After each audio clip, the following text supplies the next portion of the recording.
పైకి లీటర్లా కనిపించే ప్రతి ఆయిల్ ప్యాకెట్ లీటర్ కాకపోవచ్చు, కానీ ఫ్రీడమ్ ఆయిల్ ప్యాకెట్లో మాత్రం ఖచ్చితంగా లీటర్ నూనె ఉంటుంది. సహధర్మచారిణి అన్నారు. పెళ్ళం అనలేదు మన వాళ్ళు. పెళ్ళం అంటే పళ్ళెంలాగా ఉపయోగించుకుంటే పెళ్ళం అవుతుంది. పళ్ళాన్ని ఉపయోగించుకున్నట్టు తినేసి అక్కడ పడేయడం. అందుకే పెళ్ళం అంటే పళ్ళెంలాగా ఉపయోగించుకునే భర్తకి పళ్ళెంలాగా ఉపయోగపడితే అది పెళ్ళం. అలాగే భార్య అంటే భర్త యొక్క అడుగుజాడుల్లో నడుస్తూ భర్త యొక్క భారం తగ్గించి తన భారంగా భావించి ఉంటే అది భార్య. నువ్వు ఎలా పోతే పోయావు, ఇంట్లోకి తెచ్చి పడేస్తావా లేదా అనేటటువంటిది పెళ్ళం. ఇక మిగిలింది పత్ని. పతిని అర్థం చేసుకుంటూ ప్రతి నిమిషము తాను వెంట ఉండి తాను బాధను అనుభవిస్తూ పతికి సుఖాన్ని అందించేటటువంటి పవిత్రమైనటువంటి స్థితిలో ఉండేది పత్ని. ఇక ధర్మపత్ని అంటే పెళ్ళం, భార్య, పత్ని, ధర్మపత్ని. ధర్మపత్ని. ధర్మపత్ని అంటే ధర్మం కోసమే సహధర్మచారి అయి భర్తని ధర్మాచరణ కోసం కర్మాచరణగా మారి ప్రతి పనిలోనూ కూడా ధర్మాన్నే తాను అందిస్తూ ఆ ధర్మాన్ని నిలబెట్టడానికి తాను సహజంగా జీవనం సాగిస్తే ఇది సహధర్మచారిణి. అయితే ఒకటి చెప్పండి సార్, మీరు ఇప్పుడు ఈ చెప్పారు కదా భర్త గురించి. అది మొగుడు, తర్వాత భర్త, తర్వాత పతి, పతి, తర్వాత సహధర్మచరుడు. సహధర్మచరుడు అని కూడా అంటారా సార్? కొత్తగా పెట్టుకోండి కృష్ణ. కొత్తగా పెట్టుకోవాలా? కొత్తగా పెట్టుకోవాల్సింది కాదు. మగాడికి ఎందుకు విలువలు లేవు? ఆడవాళ్ళకి ఒలువలు కాదు,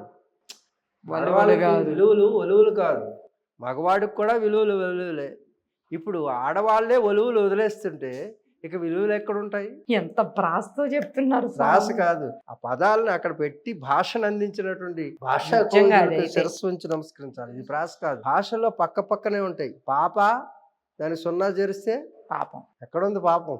కాబట్టి పాప పక్కన సున్నా వచ్చి చేరింది అనుకో. అందుకే ఆ మాయకే కదా కారణం ఈ సృష్టికి. ఏ మాయ? ఆ మహామాయ, జగజ్జనని మహామాయ. ఈ సృష్టికి కారణం ఆవిడే కదా. ఆ మాయే కారణం ఈ సృష్టికి, అమ్మాయే కారణం ఈ సృష్టికి. అమ్మాయి చుట్టూ తిప్పుకుంటది మొత్తం. అమ్మాయే కారణం ఈ బాధలన్నిటికీ. అంటే బాధలు అంటే నేను అనేది మేఘాలకి, వర్షించే మేఘాలను బాధలు అంటారు. అంటే ఈ సృష్టి అంతటికి కారణం మేఘాలే కదా. హిందీలో బాధలు అంటారు. ఈ సృష్టికి కారణం బాధలు. కాబట్టి ఈ సృష్టి అంతా యావత్తు కూడా ఆధారపడేది బాధల మీదే. బాధలు లేకపోతే మొక్కలే మొలవు. అలాగే ఈ సృష్టించేటటువంటిది ఎవరు? అమ్మాయే.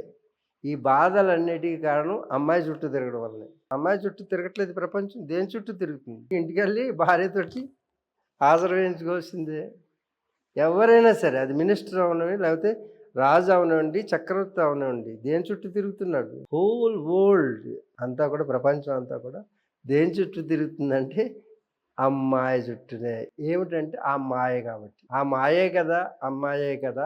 రాస కాదు ఇది, గుర్తుంచుకోండి. నేను మాట్లాడే విషయాన్ని జాగ్రత్తగా పరిశీలించండి. ప్రపంచమంతా కూడా ఒక్కదాని చుట్టే తిరుగుతుంది. ఇంకా దేని చుట్టూ తిరుగుతుంది? భూమి తన చుట్టూ తాను తిరుగుతుంది. కానీ పుణ్య పురుషులందరూ స్త్రీ చుట్టూ, అమ్మాయి చుట్టూ తిరుగుతుంది. అమ్మాయి లేకపోతే ఈ లోకం ఉండదు అసలు. ఎందుకు ఉంటుంది?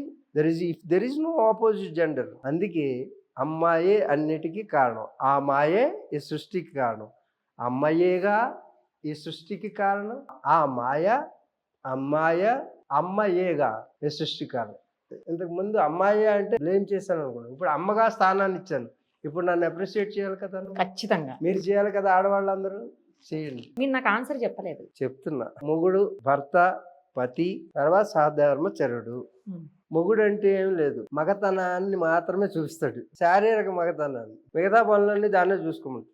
అక్కడ వరకే వాడుకునేవాడు మగాడు. భర్త అంటే భార్యకి ఎలాంటి భారం పడకుండా, భార్య యొక్క భారాన్ని కూడా తన భారంగా తీసుకుని భార్యని తేలికగా హాయిగా జీవింపజేసేవాడు భర్త. పత్ని అంటే తన యొక్క మనసుని అర్థం చేసుకుని ఈ రెండు శరీరాలు వేరు కాదు, ఒకటి అని, ఒకటే మనసని, రెండు మనసులు కాదు, ఒకటి ఆత్మగా భావన చేసి తనలో ఉన్నటువంటి విషయాన్ని తాను ముందుగానే తెలుసుకుని ఆ విషయాన్ని తాను ఫుల్ఫిల్ చేయగలిగినప్పుడు వాడు పతి.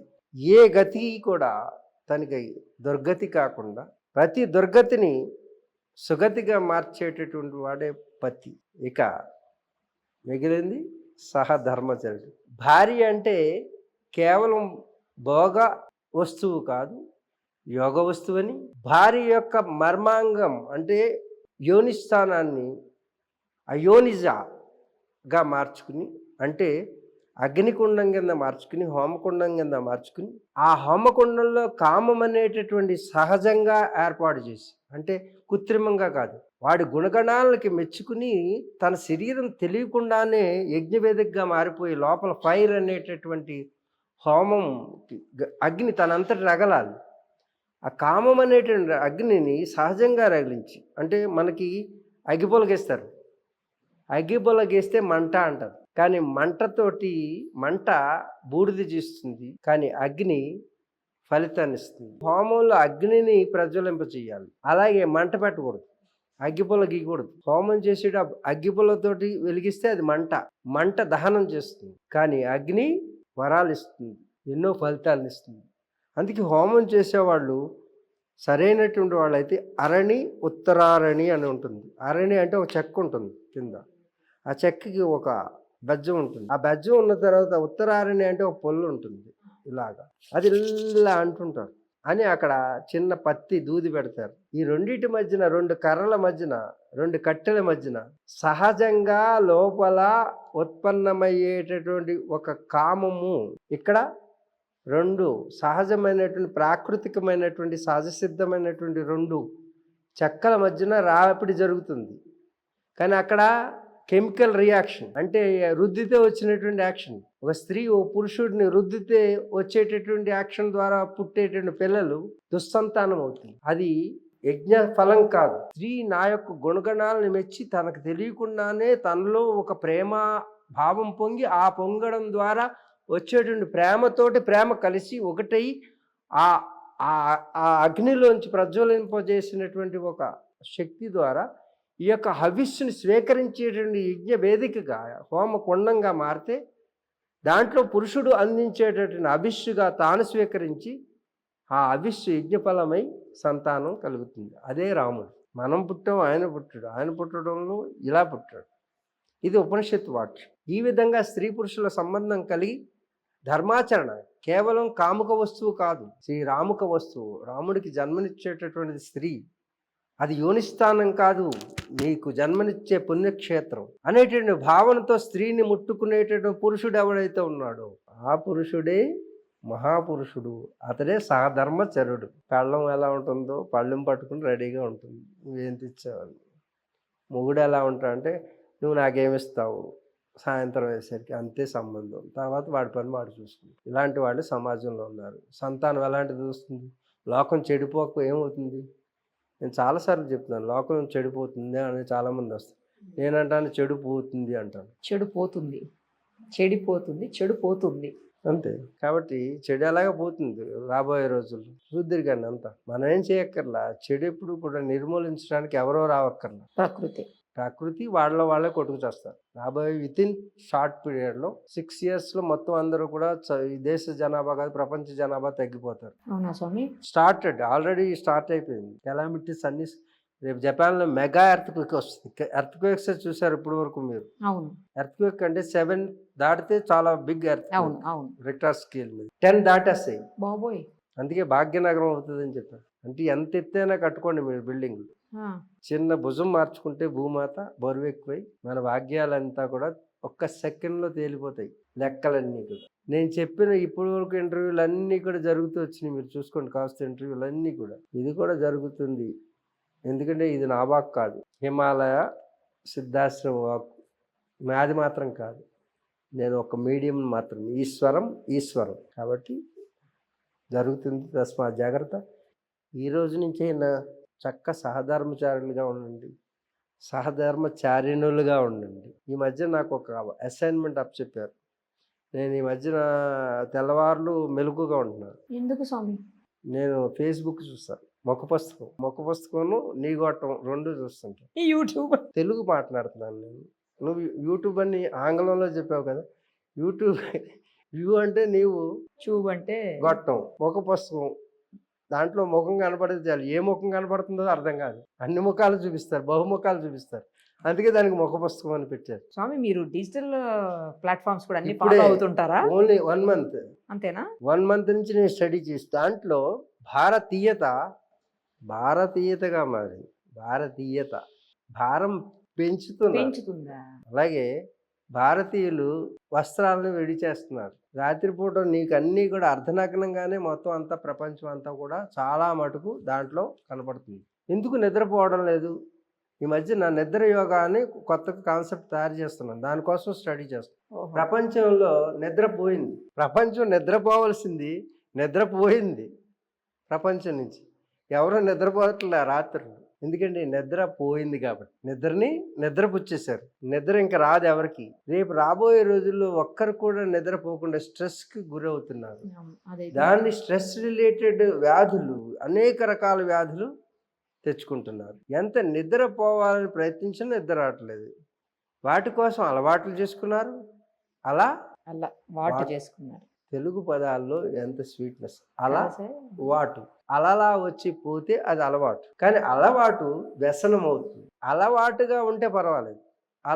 అలా వచ్చి ఆ వాటు అలా కలలా ఉండి ఇలలో ఇలా వెళ్ళిపోతే అది అలవాటు. కానీ ఆ అలవాటు పదే నువ్వు చేస్తున్నావు అంటే అది వ్యసనం అవుతుంది. వ్యసనం నీలో ఆసనం వేసుకుంటుంది. ఆసనం వేసుకుని నీ జీవితాన్ని శాసనంగా మారుతుంది.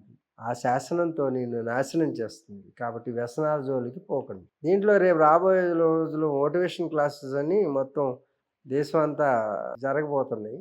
దాంట్లో డీజీపీని దగ్గర రానివ్వకండి ఇంటికి అన్నాను. ఇంటికి డీజీపీని రానివ్వకండి, ఒంటికి డీజీపీని రానివ్వకండి. డీజీపీ అంటే D for drugs, G for ganja, P for phone.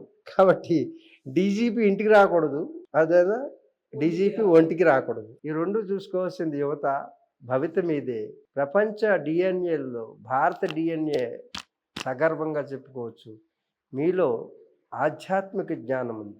భారతీయ సనాతన సంప్రదాయ శక్తి, సాధన శక్తి ఉంది. ధనం ఎప్పుడైనా సంపాదించుకోవచ్చు, కానీ సాధనాన్ని పోగొట్టుకోకండి. ప్రతి ఒక్క భారతీయ భరతమాత ఉగ్గుపాలతో తన స్తన్యాన్ని వేద వాంగ్మయంతో మీకు అందించినటువంటిది. వేద వాంగ్మయం కలిగినటువంటి బిడ్డలు మీరు అందరూ. మీలో అపారమైన జ్ఞాన సంపత్తి ఉంది. విశ్వంలో ఎక్కడా లేదు. అలాంటి జ్ఞానం భారతీయులకు మాత్రమే సొంతమై ఉంది. భారతేన ఇది భారతాహ. భా అంటే తేజస్సు, తేజస్సు అంటే జ్ఞానం. ఆ జ్ఞానం అనేటటువంటి ఉగ్గుపాలతో నా తల్లి భారతి పెంచినటువంటి శరీరం ఇది. నీది నీది నీది అందరిది. మీ అందరిలోనూ ఆ తల్లి రక్తమే ఉంది. కాబట్టి ఓ భారతీయుడా, భారత యువత భవిత మీదే. ప్రపంచ దేశాలు 195 రిజిస్టర్ అయి ఉంటాయి. 195 దేశాల్లో 63 దేశాలకు ప్రతినిధులుగా మనం ఉన్నాం. మన భారతీయ రక్తం. అనేక పెద్ద కంపెనీల్లో కానీ, దేశాలను వెళ్ళేటటువంటి ప్రెసిడెంట్లు కానీ, ప్రధానులు కానీ మనవాళ్ళు ఉన్నారు. రేపు ప్రపంచం అందరూ కూడా భారతీయ సంతతిని ఆహ్వానిస్తాయి. పరిపాలించండి. కాబట్టి వాళ్ళు దోచుకున్నదంతా తిరిగి ఇవ్వడానికి సంసిద్ధులై ఉన్నారు. ఈరోజే మనం విన్నాం, ఏదో 100 టన్నులో ఎన్ని టన్నులో బంగారం బ్రిటిష్ వాళ్ళ దగ్గర తాకట్టు పెట్టింది ఈరోజు మన దేశానికి చేరింది. అంటే జీడిపి మంది పెరుగుతుంది. కాబట్టి గతంలో వెళ్ళిపోయిన బంగారం అంతా కూడా బ్రిటిష్ వాళ్ళ నుంచి మనం ఈరోజు తెచ్చుకున్నాం. ఇది మన దేశానికి గర్వకారణం. ఈ విధంగా ప్రపంచంలో మన ఆడవాళ్ళ తాళిబొట్టు కనుక మనం రిజర్వ్ బ్యాంకులో పెడితే, ఇప్పుడు డాలర్కి 85 రూపాయలు కదా, అప్పుడు ₹1 $85 వస్తాయి. అంత బంగారం మన దేశంలో ఉంది. ఇది మన సంతతి. మన ఆడవాళ్ళ ఆచారంలో ఉన్నటువంటి పుస్తుల తాడుని కనుక మనం బంగారంగా రిజిస్టర్ చేస్తే ప్రపంచ దేశాల్లో సుసంపన్నమైనటువంటి దేశం, అందరిలో అగ్రగామిగా నిలిచేటటువంటి దేశంగా మారిపోతుంది. కానీ మన వాళ్ళు ఒప్పుకోరు. ఇది బంగారం కింద చూడరు, శతమానం కింద చూస్తారు. దీన్ని ధార్మికమైనటువంటి కార్యంగా చూస్తారు, ధనంగా చూడరు. ఇది పవిత్రమైనటువంటి భారతదేశం. భౌగోళిక కాదు, యోగానికి విలువిచ్చేటటువంటిది నా తల్లి భారతి. నా ప్రతి స్త్రీ, భరత నారి ఒక తల్లిగా మారాలి, భరత మాతగా మారాలి, భారతీయ సనాతన సాంప్రదాయానికి వారసులుగా మారాలి. ఆ వారసుల్ని రసంగా మార్చి నీరసం కాకుండా చూడాలి భవితని. నీ రసం నీరసం కాకూడదు. నీ రసం నీకు లేకపోతే వచ్చేది నీరసం. కాబట్టి నీ రసం భారత వారసం. కాబట్టి ప్రతి భారతీయ స్త్రీ కూడా భరతమాత లాంటి వేద వాంగ్మయాన్ని వారసత్వ సంపదగా అందించి యువతని, వారికి భవితని అందించాల్సిన బాధ్యత ప్రతి స్త్రీ మూర్తి మీద ఉంది, ప్రతి భారత మాత మీద ఉంది. సుమన్ టీవీలో మీ పర్సనల్ అండ్ బిజినెస్ ప్రమోషన్స్ కోసం కింది నెంబర్కి కాంటాక్ట్ చేయండి.